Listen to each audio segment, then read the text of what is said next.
Documentação. Então, primeira coisa, cheguei lá na casa do cliente, vou conversar com esse cliente. Primeira coisa que eu vou pedir a ele é para ele preparar a documentação. Tem uma série de coisas que são fundamentais para colocar nesse meu trabalho. E essa documentação não pode deixar de existir. Até porque, para você poder fazer alguma coisa, você vai precisar dessa documentação. O que você tem que saber? Eu tenho que saber os dados do cliente, os dados do responsável que vai pagar as contas ou que vai fazer o acerto financeiro e os dados da obra e os documentos do imóvel e desse próprio cliente. Então eu preciso desses dados. Eu vou fazer uma listinha, depois eu vou disponibilizar um brief meu manual, que é para você poder preencher essas coisas e deixar arquivado dentro do teu trabalho. Ou tu vai fazer como é que se diz, um checklist dentro da máquina. Como você vai fazer é indiferente. Mas essas perguntas são fundamentais para o teu cliente. Tem que ter essas informações na tua mão.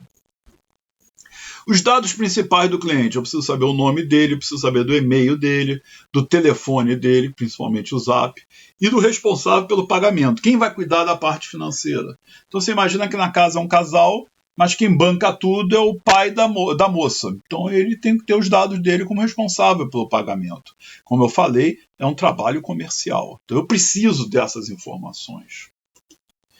Eu preciso do local da obra ou do projeto, quer dizer, é um terreno em Guapimirim. Então eu preciso saber onde é o loteamento, se tem planta disso, se não tem, quero o endereço completo, de preferência até o registro aéreo desse terreno, tudo que eu puder coletar em relação a esse terreno, perfeito, eu preciso ter essas informações. Eu preciso ter documentos, promessa de compra e venda. Antônio, ele já tem escritura, então a escritura, RGI, IPTU, por quê? Que em algum determinado momento eu vou precisar desses documentos, então esses documentos precisam estar disponíveis. Antônio, ele só tem escritura, mas não tem RGI, então ele vai precisar disso para dar entrada na prefeitura na parte de legalização, aprovação.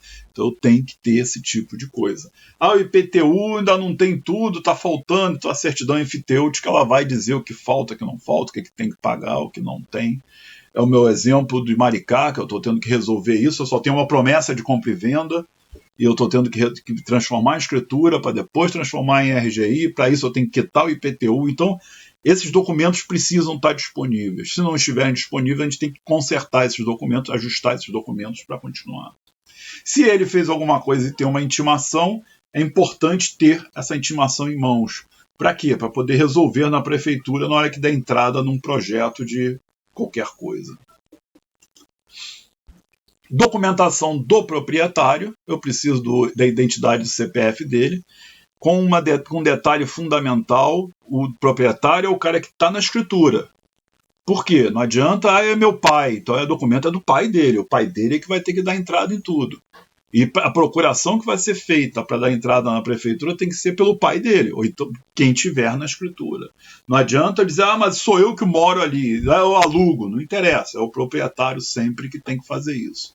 Se é uma loja comercial que o cara está alugando, quem vai dar a procuração é o dono da loja, ele tem que ter ciência do que está acontecendo. Então sempre a documentação é de quem está com o nome na escritura. Documentação do responsável da obra, no caso somos nós, eu tenho que ter o meu CAL, eu tenho que ter o RRT referente à obra, referente ao projeto, ou o que for, se for um engenheiro, o ART dele, o CREA dele, então essa documentação do engenheiro e do arquiteto também tem que ter disponível. Dependendo da prefeitura, vão ter outros documentos que você vai ter que pegar na prefeitura, preencher e o proprietário assinar, ou você, por procuração, assinar. Verba. Como tratar isso com o cliente? Esse é um ponto fundamental e crucial. O que eu faço? Como é que eu vou saber se o cliente tem dinheiro para fazer a obra? Como é que eu vou tocar nesse assunto? Bom, o ideal é que você não pergunte a ele. Por quê? Porque ele pode te dizer qualquer coisa. Você chegar, fulano, você tem quanto de verba para fazer a obra? Eu tenho R$100. Ele pode dizer qualquer coisa. Ele não vai te dizer quanto ele tem, isso não é interesse teu, não interessa saber quanto ele tem. Interessa saber que estilo de obra, estilo de projeto ele quer. Isso é que me importa. Vou dar um exemplo. Uma vez, há muitos anos atrás, eu fui na Rua do Acre, 94, se não me falha a memória do número. Fui conhecer um cara que queria fazer um projeto. Cheguei lá num sobrado, tinha um segurança gigante na porta, eu entrei. Era uma sala muito bagunçada, cheia de papel para tudo que é lado, não tinha ar-condicionado, era um ventilador. Tinha um cara sentado no meio da sala, um meio gordo, com uma barriga de fora, com uma camisa branca e uma blusa aberta. Achei aquilo tudo muito estranho. Aí ele se vira para mim e pergunta quanto era o trabalho. Aí eu falei, calma, eu vim conhecer o senhor. Ele falou, não, só pegou a saber quanto é o trabalho. Ele tirou um maço de dinheiro na mão e já queria me pagar o projeto. Depois de acalmar ele, consegui conversar com ele, eu descobri que ele era o Capitão Guimarães, que na época era um bicheiro, na década de 90, de 80, por aí. E eu fiz a legalização desse sobrado na Rua do Acre, em 94.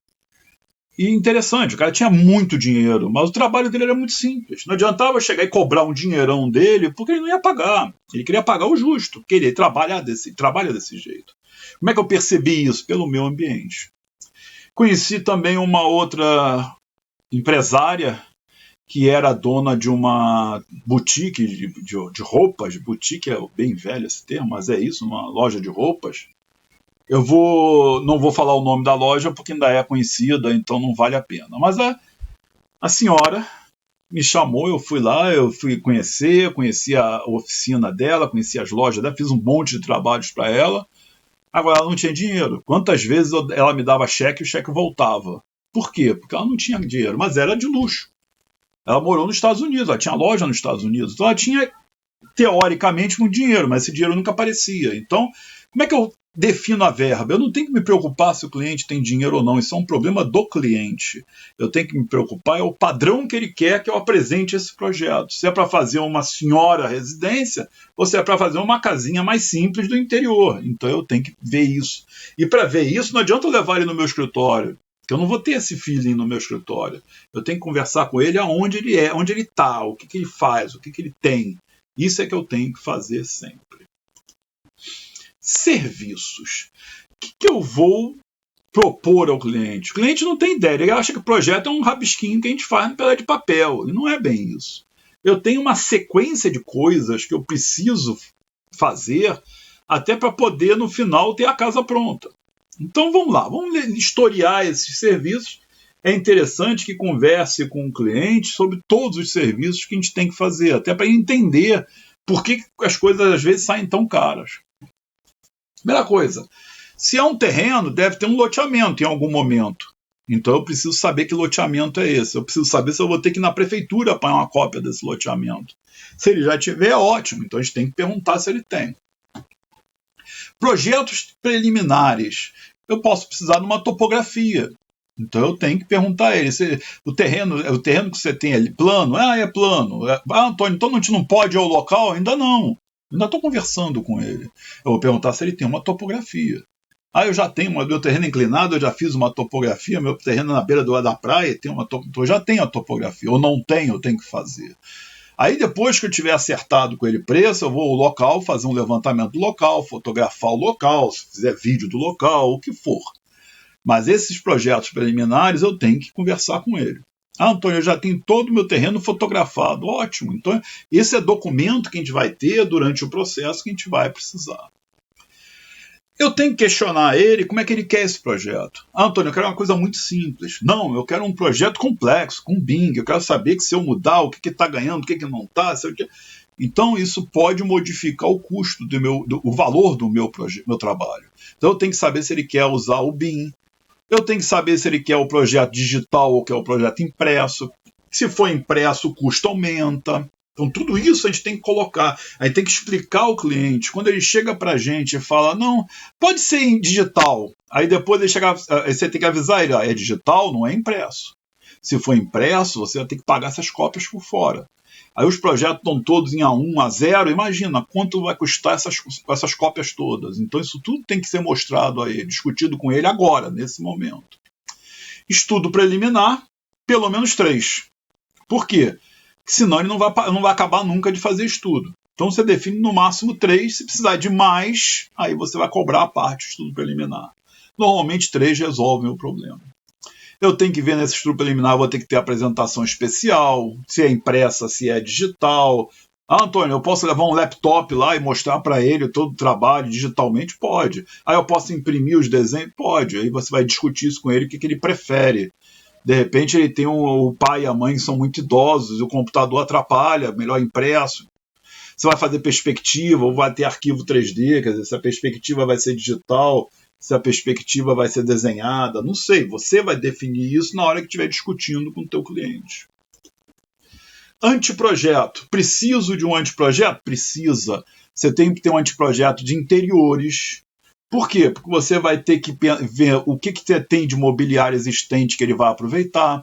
Você tem que determinar o que vai ser o mobiliário novo. Eu não preciso de uma planta de execução para determinar mobiliário. O anteprojeto vai resolver isso. E eu tenho que apresentar esse anteprojeto de interiores ao meu cliente. Então tem uma apresentação especial. Esse anteprojeto vai servir também para a prefeitura, para aprovação ou legalização, conforme a legislação pedir, dependendo do município que você está trabalhando. Então, tem que pensar no anteprojeto. E esse anteprojeto também vai servir, por exemplo, se ele é um apartamento num prédio. Hoje em dia, a NBR 16280 diz que quem for fazer uma reforma num apartamento tem que apresentar um anteprojeto para o síndico do prédio. Então, essa norma foi determinada e, a partir de uns anos, está valendo isso. Então, eu tenho que pensar nisso. Senão, é mais um projeto que eu tenho que fazer. Então, o anteprojeto vai servir para isso. Eu preciso fazer projetos complementares. O que seriam esses projetos complementares? Estrutura. Tem cálculo estrutural, eu tenho planta de forma, eu tenho planta de uma série de coisas, então eu preciso de um cálculo estrutural. Eu preciso de instalações elétricas, hidráulica, cabeamento, Wi-Fi, automação, segurança. E isso quer dizer o quê? Que eu tenho que contratar as empresas. Ah, Antônio, mas eu posso fazer isso tudo? Você até pode se tiver um cliente. Na hora que você tiver 5 clientes, você não vai dar conta de tudo isso. Então, na hora que eu estou fechando um preço, definindo o que vai ser feito, eu vou colocar como todos os meus projetos complementares são contratados. Se eu tiver que contratar, eu já tenho a verba para contratar. Se eu não tiver que contratar, eu pago a mim mesmo. Mas eu não posso deixar de pensar nisso. Porque amanhã eu pego 5 clientes, não dou conta. Aí não entrego o trabalho, erro tudo. Então, não está bom isso. Além disso, eu tenho complementares de conforto ambiental. Eu tenho que pensar nisso. Eu estou fazendo um terreno, eu posso ter uma fossa, um sumidouro. Eu tenho projeto de acústica, dependendo de onde eu estou. Eu tenho projeto de iluminação, de paisagismo interno, paisagismo externo. Então, tudo isso são projetos complementares. Não adianta depois o cliente, mas eu queria fazer um jardim aqui fora, e você não pensou num paisagismo. Então, todos eles têm que ser pensados, sempre. Depois de tudo isso, eu tenho um projeto de execução. O que é um projeto de execução? Tem detalhamento, tem compatibilização de todos aqueles projetos, eu tenho marcenaria, eu tenho esquadria, eu tenho paginação de piso, paginação de parede, perspectivas, arquivo 3D, tudo isso eu tenho que ter. Esse é o meu projeto de execução e meu detalhamento. Depois disso, eu tenho que apresentar isso tudo ao cliente, impresso ou digital, mas tem que apresentar. Então, esses são os trabalhos que eu tenho que dizer para ele, você vai ter que fazer tudo isto. Depois que eu fiz esse projeto todo que ele fez isso, você ainda tem que discutir com ele se ele vai querer fazer a obra. Ah, Antônio, ele não quer fazer a obra não, mas ele vai precisar de cronograma físico, cronograma financeiro, ele vai precisar que fazer visita à obra. Ah, não, ele quer que faça tudo, então vai ter administração de obra, material, mão de obra, então tudo isso você tem que discutir com o teu cliente. Não adianta você não discutir isso agora, porque depois, quando chegar a hora, ele vai dizer, mas a gente já tinha fechado aquele preço. Então, tudo isso tem que ser colocado na mesa.